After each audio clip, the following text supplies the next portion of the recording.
교독하겠습니다. 이러므로 내가 그리스도 안에서 아주 담대하게 내게 마땅한 일로 명할 수도 있으나 도리어 사람으로서 간구하노라. 나이가 많은 나 바울은 지금 또 예수 그리스도를 위하여 갇힌 자 되어 갇힌 중에서 낳은 아들 오네시모를 위하여 내게 간구하노라. 그가 전에는 내게 무익하였으나 이제는 나와 내게 유익함으로 내게 그를 돌려보내노니 그는 내 신복이라. 그를 내게 머물러 있게 하여 내 복음을 위하여 갇힌 중에서 내 대신 나를 섬기게 하고자 하나. 다만 내 승낙이 없이는 내가 아무것도 하기를 원하지 아니하노니 이는 너의 선한 일이 억지같이 되지 아니하고 자의로 되게 하려 함이라. 아마 그가 잠시 떠나게 된 것은 너로 하여금 그를 영원히 두게 함이리니 이후로는 종과 같이 대하지 아니하고 종 이상으로 곧 사랑받는 형제로 둘 자라. 내게 특별히 그러하거든 하물며 육신과 주 안에서 상관된 네 결이야. 그러므로 내가 나를 동역자로 알진대 그를 영접하기를 내게 하듯이 하고 그가 만일 내게 불의를 하였거나 내게 빚진 것이 있으면 그것을 내 앞으로 계산하라. 나 바울이 친필로 쓰노니 내가 갚으려니와 내가 이 외에 내 자신이 내게 빚진 것은 내가 말하지 아니하노라. 오 형제여, 나로 주 안에서 너로 말미암아 기쁨을 얻게 하고 내 마음이 그리스도 안에서 평안하게 하라. 아멘. 16절에 제가 조금 잘못 읽었습니다. 마지막에 육신과 주 안에서 상관된 내 계략, 상관되가 아니라 상관, 위에 사람인 내 계략이라고 하는 뜻이죠. 오늘 이 빌레몬서는 바울이 감옥에서 보낸 빌레몬이라는 사람에게 보낸 편지죠. 여러분, 바울 사도가 평생에 감옥 생활을 몇 번이나 했을까요? 사람들에게 내가 감옥에 옥에 갇히기를 여러 번 갇혔다고 고린도 교인들한테 편지하는 것을 봅니다. 몇 번이나 갇혔을까요? 감옥 생활을.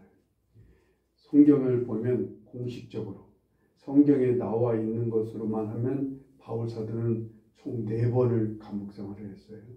가장 첫 번째 감옥 생활이 빌립보라는 곳에서 이 귀신 들린 여종을 귀신을 쫓아냈다가 매듭신 맞고 지하 감옥에 갇혔던 빌립보 감옥 생활. 그건 뭐 간단하게 끝난 감옥 생활이죠. 두 번째 감옥 생활이 이제 바울 사도가 가이사랴라고 하는 감옥에 갇히게 된 거예요. 이스라엘 땅에 3차 전도 여행을 끝나고 이스라엘 땅에 들어갔다가 이스라엘 유대인들한테 잡혀갖고 가이사랴라고 하는 유대의 한 지역이죠. 해변가에 있는 가이사랴라고 하는 지역에서 2년 동안 감옥에 갇혔다가 바울이 자기가 로마 시민이라고 표현을 하니까 이 사람을 로마로 압송해서 재판을 받게 하려고 로마로 태워갑니다. 바울 사도를. 그래서 로마에 들어가서 또 한 2년 동안 연금 같은 연금 생활 아닌 감옥 생활을 하게 되는 거죠. 한 2년 동안 감옥 생활을 하다가 풀려나게 됩니다. 그리고 서바나까지 복음을 전하고 대박해 때 바울 사도가 잡혀서 마지막 로마의 지하 감옥에 갇혀서 있다가 어느 날 사형을 당해서 바울 사도가 죽게 되는 게 이게 바울이 4번의 감옥 생활했던 것을 우리가 알게 됩니다. 이 로마의 특이한 감옥 제도가 있는데 중범죄자는 감옥 안에서 아예 그냥 밖에 나오지도 못한 채 감옥에 갇혀 있어야 되고 나머지 그냥 경범죄자들은 그냥 밖으로 그냥 감옥은 감옥인데 감옥 안에서 마음껏 돌아다닐 수 있는 그러한 감옥 생활을 하게 했어요. 그러면서 또한 이 먹을 것을 각자 또 아는 자기 친척이나 누가 먹을 것을 대는 거죠. 우리나라 말로 말하면 이 감옥에 있는 사람한테 먹을 것이나 뭘 일용양품을 보내주는 걸 뭐라고 해요? 사식을 넣는다고 그러죠. 개인 사장가요? 사식을 넣는 것처럼 그때도 개인적으로 아는 사람이 먹을 것을 주기도 했어요. 그러면 이렇게 먹을 것을 댈 수 없는 사람은 뭘 먹어야 돼요? 로마에서 감옥 죄수들에게 주는 중범죄자들이 먹는 그런 형편없는 음식을 먹으면서 감옥 생활을 해야 됐던 거예요. 바울 사도는 아마 밖에서 사식으로 넣어주는 음식도 먹을 수 있었겠고, 그게 없었을 때는 로마에서 한 2년 동안 있으니까 누가 사식을 넣어줄 사람이 없어서 아마 어렵게 힘들게 감옥 안에서 먹고 살지 않았을까 생각을 해봅니다. 그 감옥 생활이 힘든 것 중에 하나가 먹는 게 문제가 아니라 바울 사도에게 가장 마음을 힘들게 했던 게 뭘까요? 아마도 전도하는 일이 바뀌었다는 거예요. 지금 열심히 막 불쌍한 영혼들에게 예수 그리스도라는 분을 전해야 되겠는데, 전도의 일정이 막혀갖고 로마 감옥에서 가이사랴에서 2년, 로마에 와서 압송이 돼서 약 2년 동안을 갇혀있는 이 생활이 그에게는 무척 힘들었을 겁니다. 이때가 바울 사도의 말년이에요. 건강도 무척 안 좋았습니다. 매를 수없이 맞았고요. 강도의 위협 속에 굶주림 속에서 세계 각지를 돌아다니면서 전도하다 보니까 바울 사도의 건강이 매우 안 좋았어요. 육체에 가시가 있어서 주님께 기도할 정도로 그에게는 육체적인 가시 같은 아주 고치지 못하는 그런 병을 앓고 있으면서 나이도 들어서 육신적으로 매우 힘든 그런 상황이었습니다. 로마에 압송이 됐을 때 로마에는 아는 사람이 하나도 없었어요. 그래서 로마에 있는 유대인들을 초청을 해서 복음을 전했는데, 많은 유대인들이 이 복음을 받아들이지는 않고 오히려 바울을 향해서 등을 돌리는 냉대와 불신 속에서 바울 사도는 힘든 로마의 감옥 생활을 해야 됐어요. 바울 사도가 가장 마음이 부담되고 힘들었던 부분이 오늘 감옥 생활을 통해서 가장 힘든 게 뭐냐면 각 교회들에서 오는 소식들이었어요. 당신이 자기가 여기저기 복음을 전해서 교회들을 세웠잖아요. 골로새, 빌립보, 데살로니가 교회, 각종 교회들이 세워져 있는데 거기서 오는 소식들이 바울 사도로 하여금 잘 힘들고 마음을 아프게 했던 거예요. 고린도후서 11장 28절에 이 얘기를 이렇게 고백합니다. 이 외의 일은 고사하고, 지금까지 내가 감옥 생활하고 매맞고 굶주리고 강도한테 당한 이런 것들은 고사하고, 아직도 날마다 내 속에 눌리는 일이 있으니 곧 모든 교회를 위하여 염려하는 것이라. 모든 교회 속에서 그 교회들이 오는 소식들이, 각 교회 가장 바울 사도가 염려하는 부분이 뭐예요? 거짓 교사들 말이에요. 이단에 넘어가는 자들, 교회를 어지럽히는 자들, 교회 안에 성도들이 타락하고 있는 부분들이 없이 바울로 하여금 괴롭고 힘들게 했던 거예요. 이런 바울에게 주님께서는 노예 생활에서 도망친 오네시모라는 사람 하나가 감옥에 잡혀갖고 들어와서 감옥 안에서 이 오네시모라는 사람에게 전도를 했는데, 이 오네시모가 예수 그리스도를 뜨겁게 영접하고 놀랍게 변화를 띱니다. 그래서 정말 자신을 바울 사도를 섬기는데 너무 극진히 섬기는 거예요. 바울 사도를 너무 극진히 섬겨서 바울 사도가 뭐라고 표현해요? 아들 같은 오네시모라는 표현을 써요. 그리고 나중에는 신복이라는 말을 써요. 신복은 마음속에 자기 이 원어를 보면 심장이라는 거예요. 내 심장과 같은 사람이라는 표현을 쓸 만큼 아주 극진히 바울 사도를 섬길 뿐만 아니라 감옥 안에서 복음 전도하는 일에 얼마나 열정적인지 모르는 거예요. 그래서 이 오네시모가 바울 사도에게 너무나 큰 선물인 거예요. 누가 주신 선물에? 주님께서 보내주신 선물이고 은혜 덩어리였던 거예요. 힘들고 고독하고 외롭게 힘들게 감옥 생활하는 바울에게 예수님께서 바울 사도에게 너무나 놀랍고 큰 선물을 보내주셨는데, 오네시모라는 사람을 보내주셨던 거예요. 한편 오네시모라는 사람은요, 빌레몬이라는 사람 밑에서 지냈던 노예였단 말이에요. 이 빌레몬은 골로새 교회에서, 골로새라고 하는 그의 교회의 한 성도였던 거예요.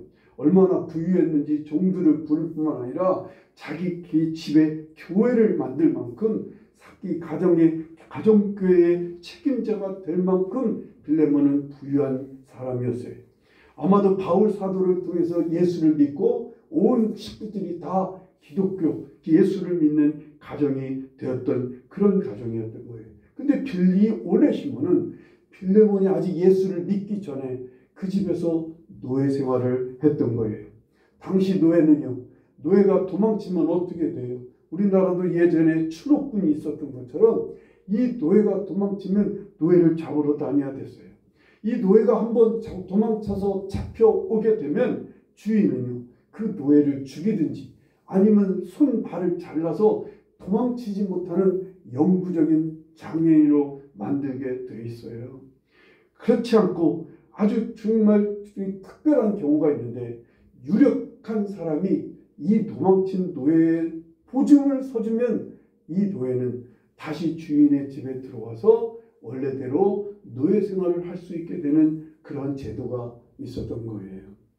그런데 이 오네시모는 지금 골로새라는 빌레몬의 집에서, 지금 골로새에 있는 빌레몬의 집에서 노예 생활을 하다가 그가 막 마음에 얼마나 자유를 갈망했겠어요. 그래서 도망쳤어요. 도망쳐서 어디까지 왔느냐면 로마까지 지금 굴러온 거예요. 어떻게 도망쳐서 그리고 로마까지 왔는데 로마까지 와서 잡히게 됐던 거예요. 그래서 이제 오네시모는 꼼짝없이 잡혀서 어느 날 이제 빌레몬이라고 하는 자기 주인집으로 이제 이송돼서 빌레몬이라는 주인 앞에 서야 되는 그런 비참한 처진 거예요.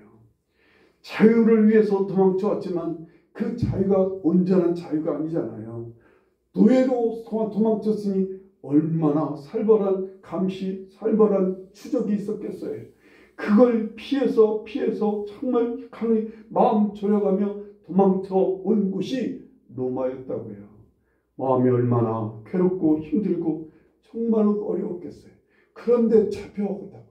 감옥에 잡혀왔으니 이제 죽음을 기다리고 있는 두려움과 좌절의 상태에 있던 이 오네시모에게 바울 사도를 통해 예수 그리스도를 전해 듣게 된 거예요.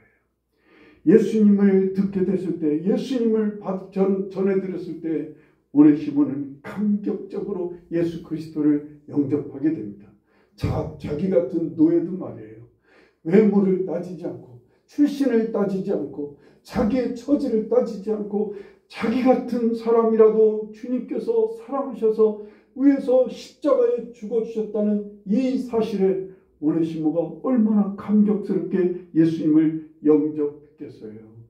얼마나 예수 그리스도를 통해 평안함을 얻고 소망을 가졌겠어요.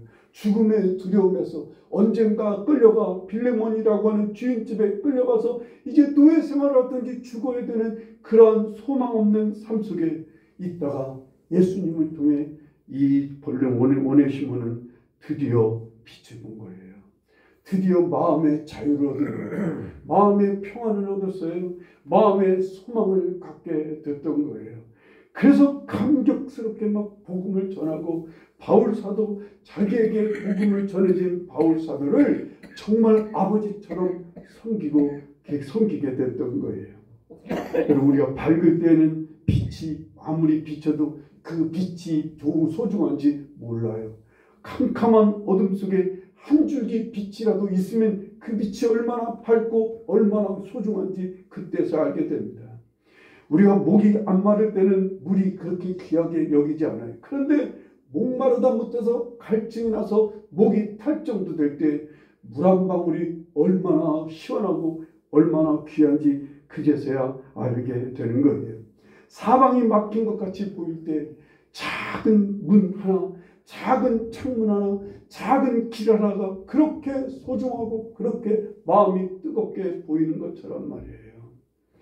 외롭고 힘들 때, 아무도 없는 것 같을 때 유일하게 나 한 사람이라는 걸 알아주고 내 곁에 있어주는 그 사람이 정말로 고마운 것처럼, 사람 고마운 줄 몰랐는데 가장 외로운 순간에 누군가 옆에 있는 사람 하나가 그렇게 고마울 수가 없는 거예요. 주님의 은혜가 그런 거예요. 주님의 오네시모가 경험한 은혜가 바로 그런 거예요. 바울 사도가 경험한 은혜는 바로 그런 은혜였던 거예요. 정말로 외롭고 답답하고 근심 속에서 엎드려 교회를 놓고 기도하고 있을 때 오네시모라는 사람을 보내주셔서 신복과 같이 바울을 섬기게 했던 것도 주님의 은혜였고요. 그렇게 두려움 속에서 좌절 속에 있던 오네시모가 예수 그리스도를 통해 평안을 얻고 죄사함 받고 소망을 가질 수 있었던 이것이 은혜였다 그 말입니다. 바울과 오네시모에게 정말 서로는요 서로 주님의 은혜였던 거예요. 바울에게는 오네시모가 주님의 은혜였고 오네시모는 바울 사도를 통해 전해주신 예수 그리스도가 주님의 놀라운 은혜였어요. 오늘도 주님께서 사람을 통해 아니면 환경을 통해 찾아오시고 건져주시고 만나주시는 역사를 지금도 하고 계시는 거예요. 이게 은혜예요. 아까 우리 찬양할 때 주님이 일하신다는 거예요. 우리가 힘들고 우리가 막힐 때 사방이 보이지 않을 때 그때선 주님이 일하시는다는 거예요. 뭐를? 우리에게 은혜를 베풀어 주시는 거예요. 이럴 때 받는 은혜가 크고 놀랍고 정말 귀해요. 아주 작은 은혜도 아주 세미한 주의 음성도 주님의 손길이 너무나 크고 너무나 귀하고 너무나 감사하게 되는 거예요. 어렵고 힘들고 외롭고 어려울 때일수록 어두울 때일수록 지금이 바로 그런 때가 은혜 받을 때라는 거예요. 바로 그런 순간이 하나님의 큰 은혜를 받을 때임을 믿으시기 바라요. 고린도후서 6장에 이르시되 내가 은혜 베풀 때 너에게 듣고 구원의 날에 너를 도왔다 하셨으니 보라 지금은 은혜 받을 만한 때요 보라 지금은 구원의 날이로다. 지금은 은혜 받을 때라는 거예요. 그래요. 삼손이 블레셋 사람들을 치는데 블레셋 군대가 한 1000여 명을 막 나귀 턱뼈 하나를 갖고 휘둘러가며 그 1000여 명을 죽이는데 얼마나 갈증이 나는지. 그래서 하나님께 막 1000여 명의 블레셋 사람들을 물리치며 소리를 쳐 부르짖어 하나님께 부르짖습니다. 하나님 제가 지금 힘이 목말라 죽게 생겼나이다 하고 하나님께 막 부르짖었더니 하나님께서 급히 바로 삼손이 지금 막 나귀 턱뼈를 휘둘러가며 싸우고 있는 그 와중 옆에 샘물 하나 하나님께서 터뜨려 주시는 거예요. 그래서 그 샘물을 마시니까 그렇게 그 샘물을 통해 삼손이 새 힘을 얻었다는 거예요. 그 물 한 모금이 이 삼손에는 너무나 큰 힘이고 너무나 큰 하나님의 은혜였던 거예요. 돈이 아니었어요. 명예도 아니에요. 세상의 영광도 아니라 그 물 한 모금, 그 샘 하나 낸 것, 그 샘이 이 삼손에게는 잊을 수 없는 너무나 귀한 은혜였던 것처럼요. 우리가 힘들고 어렵고 사방이 막히고 일이 안 돼서 지치고 낙심이 됩니까? 그럴 때는 눈을 들어 위를 바라보는 거예요. 위에 누구를요? 주님을 힘써 바라보고 힘써 구하고 힘써 찾고 힘써 두드리는 거예요. 이때 주님께서는 우리 보고 구하라는 거예요. 이때 주님 우리 보고 찾고 두드리라 하시는 거예요. 누구를요? 주님을요. 하나님을 바라보고 하나님을 힘써 구하고 찾고 부르짖는 거예요. 시편 121편은 내가 산을 향하여 눈을 들리라 나의 도움이 어디서 오는고 여호와께서로다 라고 고백하는 것처럼 산을 보는 것은 그 당시에 사람들은 하나님을 감히 하나님이라고 부르지 못하고 그냥 산 이스라엘 시온산에 계신 예루살렘 성의 성전에 계신 하나님을 산이라고 표현했던 거예요. 내가 산을 향하여 눈을 들리라 내가 하나님을 향하여 눈을 드는 거예요. 나의 도움이 어디서 오겠어요? 오직 하나님에게서만. 다윗이 고백합니다. 내 영혼아 잠잠히 하나님만 바라보라. 나의 구원이 오직 그에게서 나는도다. 하나님만 힘껏 바라보는 거예요. 이럴 때 말이에요. 사방이 막히고 어려울 때요. 그러면 하나님께서는 바로 옆에 샘을 내리시는 하나님 은혜를 베푸실 것을 믿으시기 바랍니다. 아주 작은 은혜의 손길을 베푸세요. 아니면 작은 은혜의 사람을 보내시기도 하세요. 어쩔 때는 은혜의 말씀을 통해서 우리를 살려주시는 거예요. 하나님의 베푸시는 은혜가 그럴 때 보이게 됩니다. 들리기도 하고 보이게 하시는 거예요. 우리가 구원받아 하나님의 사람이 되었으면요, 우리는 하나님의 은혜를 볼 수 있고 특별히 주시는 은혜를 받을 수 있는 사람이 성도가 되는 거예요. 불평하지 않아야 돼. 이럴 때요, 손을 아래로 늘어뜨리지 말라고 주님 말씀하셔요. 그냥 위를 보고 하나님을 앙망하라는 거예요. 하나님을 찾으라는 거예요. 하나님을 힘써 바라고 하나님을 향해 부르짖으라는 거예요. 스가랴서 3장 16절에 그날에 사람이 예루살렘에 이르기를 두려워하지 말라. 시온아 내 손을 늘어뜨리지 말라. 너희 하나님 여호와가 너희 가운데 계시니 그는 구원을 베푸실 전능자시라. 그가 너로 말미암아 기쁨을 이기지 못하시며 너를 잠잠히 사랑하시며 너로 말미암아 즐거이 부르며 기뻐하시리라 하리라 말씀하십니다. 이러하신 하나님께서 특별한 은혜를 주시는 거예요. 사람을 통해 아니면 환경을 통해 아니면 직접 말씀으로 우리에게 은혜를 베풀어 주신다고요. IMF 때 우리는 많이 어려웠습니다. 그러나요, 성도들에게 그때가 어떤 때예요? 은혜의 때였어요. 코로나 때도 우리는 많이 어려웠습니다. 그때도 주님께서 성도들에게 많은 은혜를 주셨어요. 우리 코로나 때 얼마나 힘들었겠어요, 성도들이. 근데 우리 교회는 코로나 때 헌금이 제일 많이 나왔어요. 역사 일을. 그래서 우리가 어디야 니카라과에 우물도 그때 20개인가를 팔 수 있게 우리가 성경금을 보낸 적도 있어요. 오늘날이 더 어려운 때라고 해요. 그때부터. 코로나 때보다도 IMF 때보다도 더 어려운 때라고, 힘든 때라고 사람들이 이구동성으로 말합니다. 어수선한 정치 상황이 지금 우리를 힘들게 합니다. 경제가 매우 어려워지고 있습니다.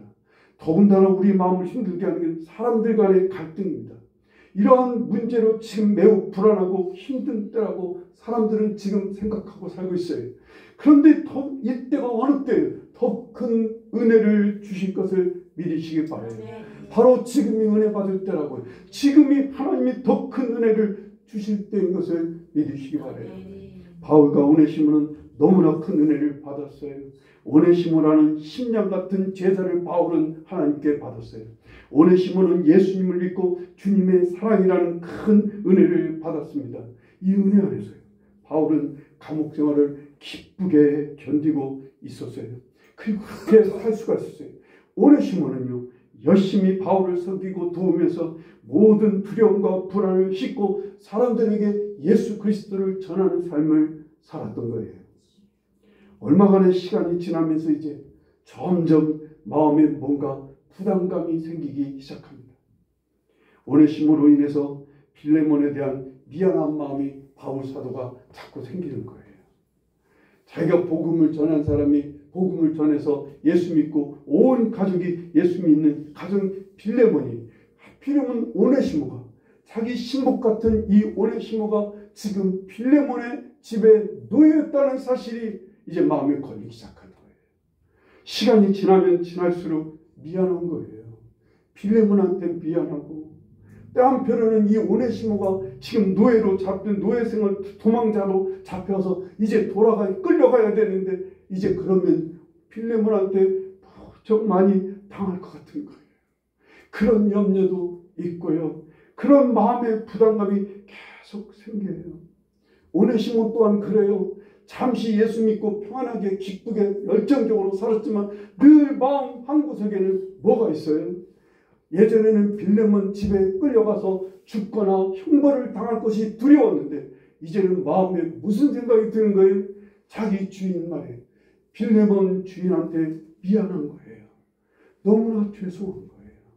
자꾸만 마음속에 그런 마음이, 미안한 마음이, 죄송한 마음이 저기 주인 빌레몬 집에서 도망쳐 나올 때 뭔가 훔쳐 갖고 나왔는지 모르지만 그러한 것도 자꾸만 걸리게 되는 거예요. 오늘 말씀 13절 14절을 볼까요? 그를 내게 머물러 있게 하여 내 복음을 위하여 갇힌 중에서 내 대신 나를 섬기게 하고자 하나 다만 내 승낙이 없이는 내가 아무것도 하기를 원하지 아니하노니 이는 너의 선한 일이 억지같이 되지 아니하고 자유로 되게 하려 한다 라고 하는 거죠. 미안한 거예요. 자기 곁에 두고는 싶은데 이걸 그냥 억지로 이 사람을 데리고 자기가 데리고 있으면 빌레몬이 어떻게 생각하겠어요? 같은 하나님의 성도고 같은 주의 백성인데 그 사람한테 자꾸 걸리는 거예요. 가령 이웃집 아이가요, 우리 집에 놀러 오더니 우리 집 집밥이 맛있는지 여기서 눌러앉아 안 가면서 하는 말이, 우리 엄마가 해주는 밥은 너무 맛이 없어요. 우리 집은 너무 나를 힘들게 해요. 가고 싶지 않아요. 나 여기서 살고 싶어요. 그럼 여러분들 그냥 데리고는 있어요. 당신은 데리고 있는데 어떻게 해야 돼요? 분명히 옆집 부모한테 보내야 될 거 아니에요. 이 아이가 너무 이뻐도 아무리 이 아이가 이쁜 짓 해도 이 아이 그 집으로 보내야 되는 거예요. 바울 사도가 그랬단 거예요. 오네시모를 있고 싶은데 같이 데리고 사역을 앞으로 계속하고 싶은데 걸리는 거예요. 이 사람의 주인이 빌레몬이라고 하는 성도인데 하나님의 사람인데 말이에요. 여러분 어땠을까요? 바울 사도가 이 오네시모를 돌려보냈을까요? 안 돌려보냈을까요? 여러분 이런 편지를 보냈으면 여러분 빌레몬이라면 어떻게 답장했을 것 같아요?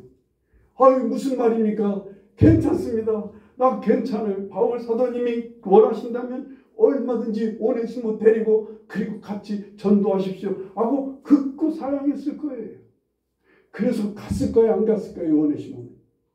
이 다음에 오네시모는 돌려보냈을까요? 안 돌려보냈을까요? 갔어요.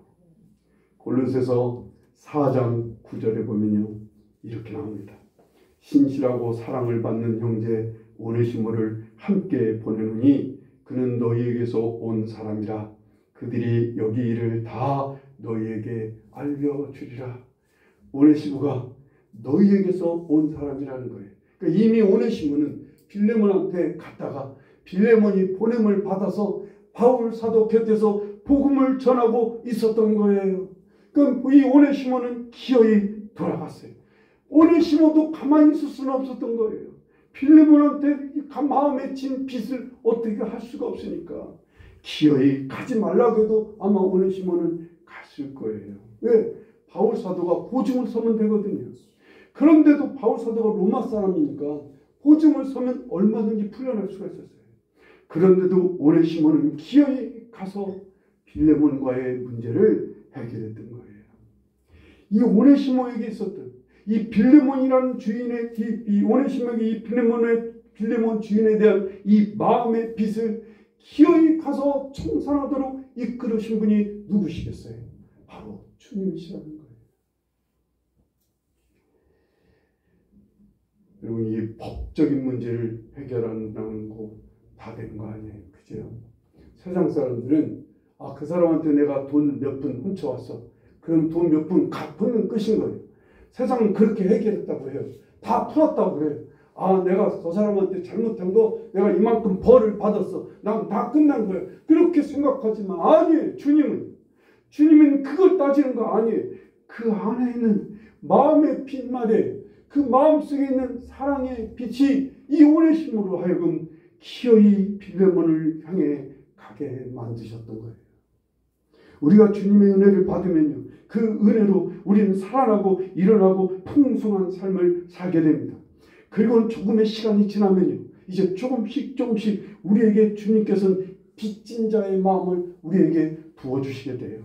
자꾸만 빚진 것 같은 마음이 커지게 됩니다. 이때 성도들은요, 얼마간에 감사함금으로 때우려고 해요. 그냥 헌금 조금 한 것으로 끝내려고 해요. 그런데 자꾸만 이 빚진 자의 마음이 커지게 돼요. 구체적으로 어떻게 이 빚을 갚을지 생각하게 돼요. 주님께서 그런 생각을 자꾸만 하게 되고 보여주시게 돼요. 바울 사도도요, 다메섹에서 주님을 만났습니다. 감격 속에서 그는 주위 사람들에게 예수님을 전했어요. 그런데 자꾸만 생각나고 부담이 드는 거예요. 누가요? 자기 백성 같은 동족인 유대인들이 자꾸 생각나는 거예요. 그래서 급기야 유대인들에게 가서 마음의 빚을 짓는 그것 때문에 가서 복음을 전하는 거예요. 그랬더니 어때요? 유대인들이 계속 바울 사도를 죽이려고 쫓아다니는 거잖아요. 그런데도 불구하고 마음의 빚은 계속 불어나는 거예요. 뭐라고 고백해요? 로마서 1장 14절에 헬라인이나 야만이나 지혜 있는 자나 어리석은 자에게 다 내가 빚진 자라라고 고백합니다. 이것을 경험한 바울 사도가 이렇게 말합니다. 로마서 13장 8절에 피차 사랑의 빚 외에는 아무에게든지 아무 빚도 지지 말라. 남을 사랑하는 자는 율법을 다 이루었느니라 라고 말씀하셔요. 더 나아가 그가 고백하기를 고린도전서 9장에 보면 내가 복음을 전할지라도 자랑할 것이 없으면 내가 부득불할 일임이라. 만일 복음을 전하지 않으면 내게 화가 있을 것이로다. 마음의 빚을 갚느라고 전도하며 이 빚을 갚지 않으면 화가 있을 거라는 거예요. 주님한테 무슨 화를 당한다는 게 아니에요. 주님한테 무슨 벌을 받는다는 게 아니라 자기 마음에 자꾸만 부글부글 끓어오르는 이 마음의 빚을 감당할 수가 없어서 괴롭다 그 말입니다. 마음에 화가 있다는 거예요. 크고 작은 은혜를 받으면요, 주시는 그 작고 큰 부담감이나 마음의 빚이 조금씩 생기게 됩니다. 이걸 놓치지 말아야 돼요. 사람을 향해 빚을 갚으라 하시는 것이 이 중에서 가장 큰 어려움일 때가 많아요. 그냥 물질로 갚는 건 할 수 있어요. 그냥 몸으로 할 수 있는 건 할 수 있는데 사람을 향해 마음의 빚을 진 사랑의 빚을 갚는 것은 참 어려운 일입니다. 그러나 해야 돼요. 몸을 바쳐서 시간을 바쳐서 때로는 자기의 물질을 통해서 주님께서 우리로 하여금 그 사람을 향해 빚을 갚도록 우리를 이끄시면 그거 기어이 해야 돼요. 이 빚은 반드시 갚으셔야 돼요. 갚으셔야 돼요. 더 큰 은혜를 주시게 된다 이럴 때. 이 빚을 갚으면 더 큰 마음의 은혜를 주시고 더 큰 마음의 빚이 또 생깁니다.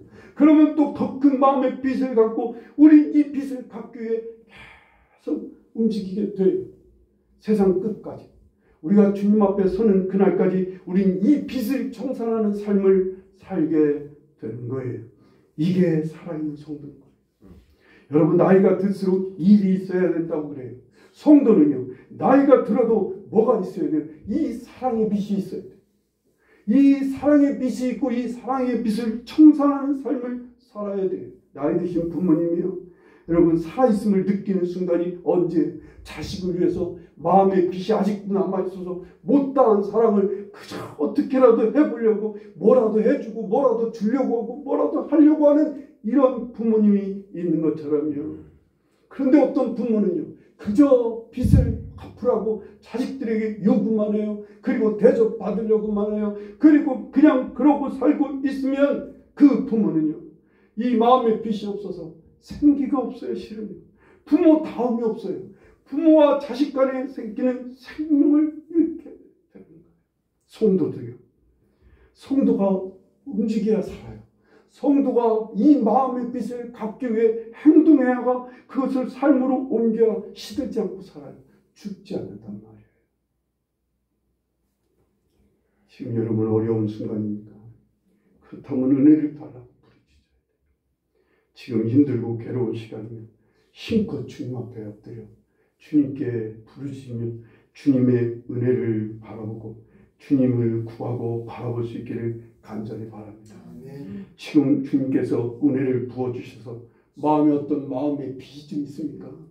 정말 하나님이 은혜를 부어주셔서 은혜 가운데서 풍성하게 살고 있으니까 그러면 그럴수록 마음의 빚이 부담감이 뭔가 일어나고 있다면 이 빚진 자의 마음을 품고 계속 빚을 청산하기 위해 주님을 따라 움직일 수 있기를 간절히 바랍니다. 그래야 살아요. 그래야 빛을 바라고요. 그래야 빚을 갚는 성도 살아야 성도는 계속 살아있는 삶을 살게 되는 거예요. 마음에 걸게 막힘이 없고 형통한 마음을 갖고 살아가려면 주님께서 주시는 마음의 빚, 이 빚진 자의 마음을 우리에게 부어주실 때 성실하게 따라 움직여 정말 하나님 한 해 한 해 복되고 그리고 또한 빛나고 살아있는 그런 삶이 이어지기를 간절히 축원합니다. 여러분과 제가 다 사랑의 빛 하나 이상은 지고 살아가는 사람. 뭔가 마음에 빛이 있어서 그 빛 갖고 기쁘게 움직여가는 그래서 정말 살아있는 하나님의 사람들 될 수 있기를 간절히 축원합니다. 기도하시겠습니다.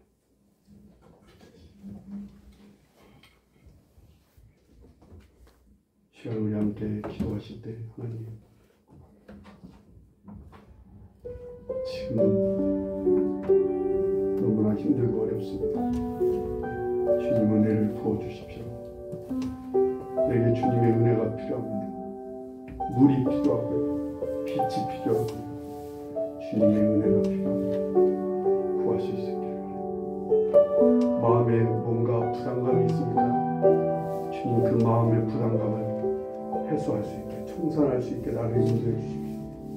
뭔가 자꾸 떠오르는 사람, 그에게 어떻게